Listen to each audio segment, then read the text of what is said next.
எங்கள் தலைவன் வண்டு முருகன் அண்ணன், கருமை நிற கண்ணன், பேச்சிலே மன்னன், சிந்தனை சிற்பி, சைனடு குப்பி, செயல் சிங்கம், பிரச்சார பீரங்கி.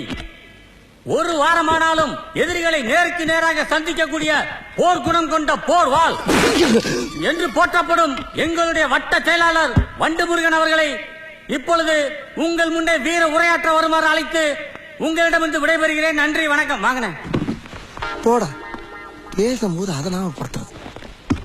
ஐயோ, நம்ம மைண்ட் அங்க போகுது.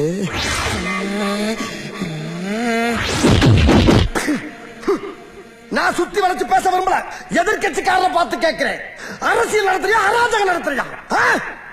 என்ன பண்ணா என் கட்சிக்காரன்? என்னையா தப்பு பண்ணா? ஏதோ ஒரு போன ராங்கா போட்டிருக்கான். ராங் நம்பர் தான் சாரி சொல்லிட்டு வச்சிட வேண்டியதானே? அதானே உலக வழக்கம்.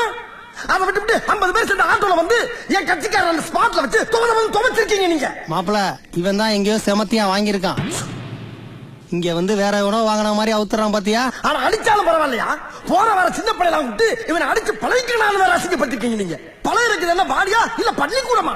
ஏதோ அந்த பையன் பாடியில எனர்ஜினால எஸ்கேப் ஆயிருக்காயா? ஒண்ணு கிடைக்க ஒண்ணு ஆயிருந்தா இந்த கட்சி யாரு காப்பாற்றுறது? அவன் ஃபேமிலி யாரு மெயின்டைன் பண்றது? இவ்வளவு குஜராத்ல கூட இப்படி ஒரு சம்பவம் நடந்துச்சு. இதே பையனை ஒரு கட்சிக்காரன் கொண்டு போய் வச்சு அடிக்கிறாயா? ஆனா அவன் இந்த அளவுக்கு செப்படுக்கல. ஒரு 2-3 நாள் வச்சு அடிச்சு அனுப்பிட்டான். அது எப்படி பிள்ளைக்கு வலிக்க கூடாதுக்காக ஒரு ஆப்பு பிராண்டி வாங்கி ஊத்தி விட்டு அடிச்சிருக்காயா? அந்த நாகரிகம் கூட உனக்கு தெரியாது. என்ன அடி, பச்சை தண்ணி கூட கொடுக்காம போட்டு அடிச்சிருக்க. நீ எப்படி எல்லாம் உன் காலில் விழுந்து கதறனா? இறக்கம் இல்லையா உனக்கு? வேணாம், எங்க கிட்ட வேணாம். அடிதடி அரசியல் எங்களுக்கு பண்ண தெரியும். ஆனா நாங்க காட்ட மாட்டோம், காட்ட தெரியாது எங்களுக்கு. ஒன்னே எச்சரிச்சுக்கிறேன், என் கட்சி தொண்டரின் காலிலே இருக்க சுண்டு வழியில ஒரு குண்டுமணியான ரத்தம் வந்தாலும் சரி, எதிர்கட்சிக்காரன் தலை தோரணம் கட்டி தொங்கவிடும் என்பதை எச்சரித்துக் கொள்கிறேன்.